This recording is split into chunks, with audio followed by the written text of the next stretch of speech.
Hey 11th graders, hope you guys are doing well. This is your last algebra and trigonometry class for this week. I know you guys expected or were hoping that I would say for the semester, but that's not the case. Here we go.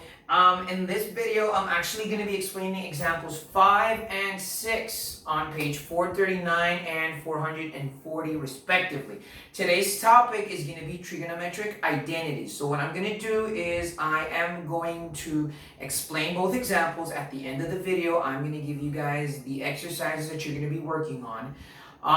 Trigonometric identities. So what are those? On page 439, if you go to your textbook, you're going to see a series of formulas. So trigonometric identities are basically formulas, very basic formulas that we use in trigonometry to determine angular motion or the angles of a triangle or any type of rotational or angular movement. We're just going to work with the basic identities. So reference yourselves to page 439 so you can take a look at them all. I didn't write them all because I didn't have enough space. So what I am going to do, or what I did do actually, was I just wrote the ones that we're going to use for the examples. Okay, and when I give you the assigned work, remember that you need to use these trigonometric identities to solve those exercises. So let's get started, all right? On page 439, example number 5 says, let z be an acute angle such that the sine of z equals 0.6. Find, and it says, the cosine of z and the tangent of z using trigonometric identities. In other words, using the formulas. Now, there are various trigonometric identities. An example here that we have are reciprocal trigonometric identities, which is the case of the tangent, which is the sine of z divided by the cosine of z, and Pythagorean identity or trigonometric identities because they're derived from the Pythagorean theorem, which I wrote on here, which is sine squared of z plus cosine squared of z equals 1, which is again derived from a squared plus b squared equals c squared. But enough with the theory, let's get started with what we're supposed to do. So the first thing is to find the cosine. Now I'm going to use this formula, and all I'm going to do is plug in the number. The first thing I'm going to do is plug in the number. So the number that I'm being given is the cosine of the sine of z, which is 0.6. I'm just going to say, substitute that. So instead of saying 0.6, or instead of saying z, sine of z squared, I say 0.6 squared plus the cosine squared of z equals 1. So the only thing that I did was I just substituted the value of the sine squared of z for the 0.6, which was given to me in the original exercise. After I do that, I solve. And how much is 0.6 squared? Well, 0.6 squared equals 0.36 because you're basically multiplying 6 times 6 plus the cosine squared of z equals 1. Now the next thing that I'm going to do is actually, like I would solve any other linear equation, move the 0.36 to the other side, or subtract by 0.36, which is the same thing. So you subtract by 0.36 on both sides, and this cancels out, and you have that the cosine squared of z equals. Now 1 minus 0.36, it's kind of like, you can just kind of do this and add the zeros. And it's kind of like subtracting 100 minus 36. So that's going to equal to 64, or in this case, 0.64. So I subtract 1 minus 0.36 and I get 0.64. But I am not looking for the cosine squared of z. I'm looking for the cosine of z, so that means I have to get the square root of this. So you square root on both sides, and you say that the cosine of z equals 0.8. So that's it. I'm done. That's the exercise. Again, all I did was I plugged in the 0.6 that I got from my problem into the trigonometric identity. 0.6 squared is the same thing as saying 0.6 times 0.6, which is 0.36, plus the cosine squared of z equals 1. So I subtracted by 0.36. which is what I did here. 1 minus 0.36 is 0.64. I don't want the cosine squared, I want the cosine, so I square root on both sides, and that would be that the cosine of z equals 0.8, and that's it, I'm done. Now the second part of the problem wants me to find the tangent of z. Well, one of the trigonometric identities is actually the tangent identity, which says that the tangent equals the sine over the cosine, and that's derived from the fact that the tangent equals opposite over adjacent. So anyway, all I'm going to do is just plug in my numbers. I have the sine of z, which was given to me in the original exercise, which is 0.6.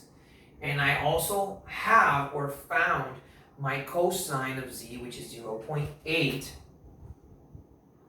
And then I divide that in a calculator, and I can say that the tangent of z equals 0.75. Okay, so what I did is I divided 0.6 by 0.8, and the answer was 0.75, and that's it. That's example number 5 on page 439. I'm going to go ahead and give you guys a couple of seconds to look at it before I erase it and go to example number 6. Okay, so let me give you like 10 seconds so you guys can take a look at it and see it. And 1, 2, 3, 4, 5, 6, 7, 8, 9, 10, and I'm going to erase it. If you have any questions, you can pause and rewind the video, and you can take a look at the exercise again. Now I'm going to go to page 440, and on page 440, I have 2 examples. I have example number 6 and I have example number 7. So the one that I'm actually going to do is example number 6.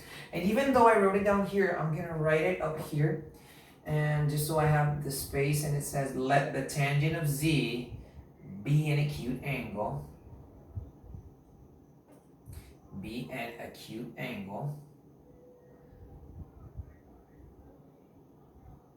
such that the tangent of z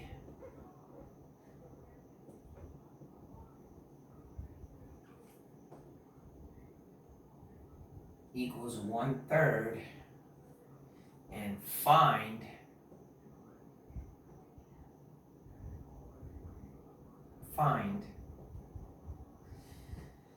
the cotangent of z and the secant or secant of z using trigonometric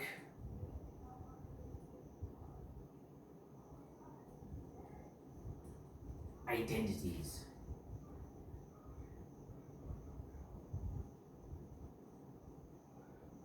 Okay? Using trigonometric identities. Now, for the cotangent of z, and that's our reciprocal identity, we say it's 1 over the tangent of z. And for the secant, there's actually a trigonometric identity that says that the secant squared of z equals 1 plus the tangent squared of z.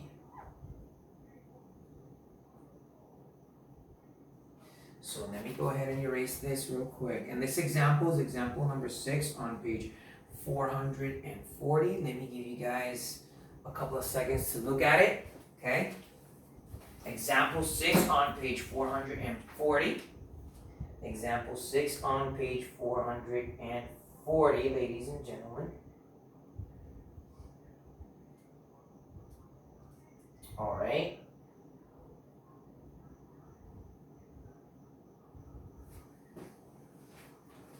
All right, guys, so here we go. Let's get started with that. I'll give you guys a couple of seconds to look at the problem, overview it, go back to your trigonometric identities. That's why I kind of stepped out of camera, but now that we're back, let's go and start working on it. So the first thing that they want us to do is to find the cotangent of z. So we're going to say the cotangent of z equals 1. Let me write that better. The cotangent of z equals 1 over the tangent of z, which is 1/3. And what that gives me, guys, is that gives me a complex fraction. So that means that I'm actually dividing 1 over 1/3, and it's very simple. You remember this from your basic middle school math. Whenever you're dividing a fraction, you're going to take the bottom fraction and you're going to flip it over. So you have 1 over 1/3, and that's actually going to convert into 1 times 3 over 1, okay?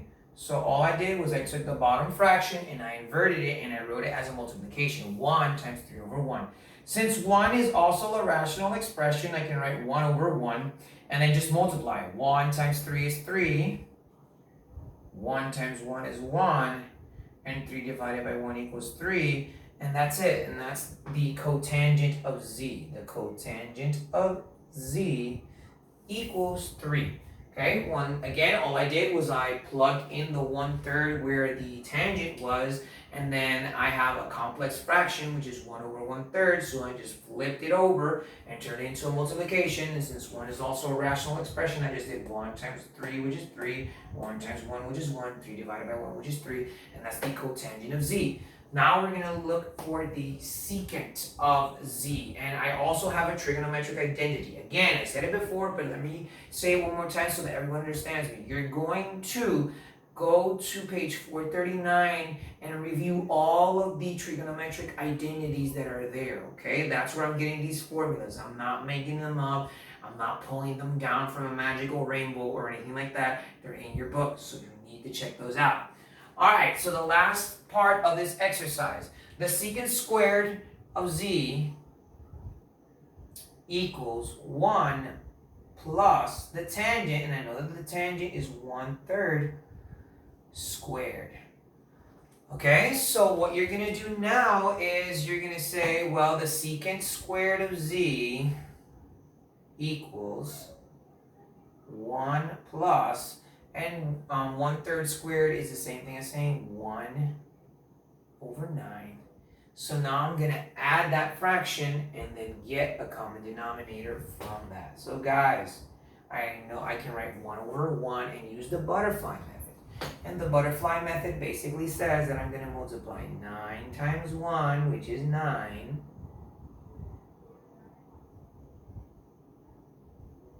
And this is actually going to be 9 and 1. Okay, so the butterfly method is just 1 times 9, which is 9. That's where I get my denominators. 1 times 9, which is 9, which is where I got this number from. And 1 times 1, which is 1. And now that I have my denominators as the same, I'm going to add them. And so the secant squared of z is actually 10 over 9. However, ladies and gentlemen, I don't want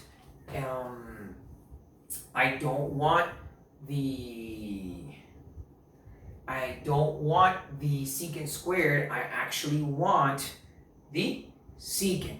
So what I have to do, and if you're saying or you're screaming, find the square root of that, you're absolutely right. So I'm actually going to say the secant squared of the square root of the secant squared of z and the square root of 10 over 9.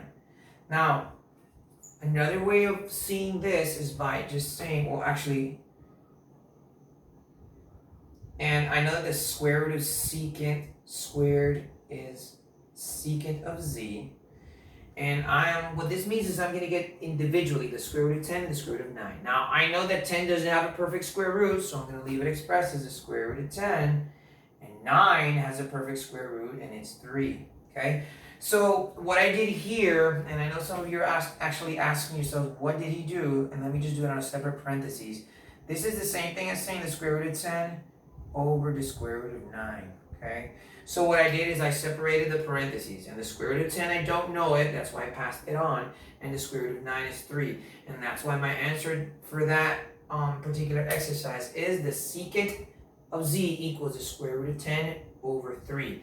So guys, that is example number 6, which is on page 440. So what is the assigned work? Well, you're going to go to page 439, and you're going to do the checkpoint on page 439, and you're going to do the first checkpoint of page 440. Now on page 440, there are 2 checkpoints, but you're only going to do the first one, ladies and gentlemen.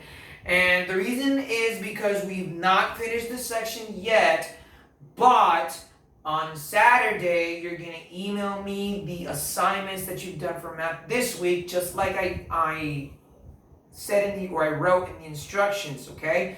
Which is one email with 2 attachments. A work from chemistry and your work from math in this case, ladies and gentlemen. So, once again, you're going to email me this assignment on Saturday before midnight. And again, guys, one email with 2 attachments, okay? One email with 2 attachments.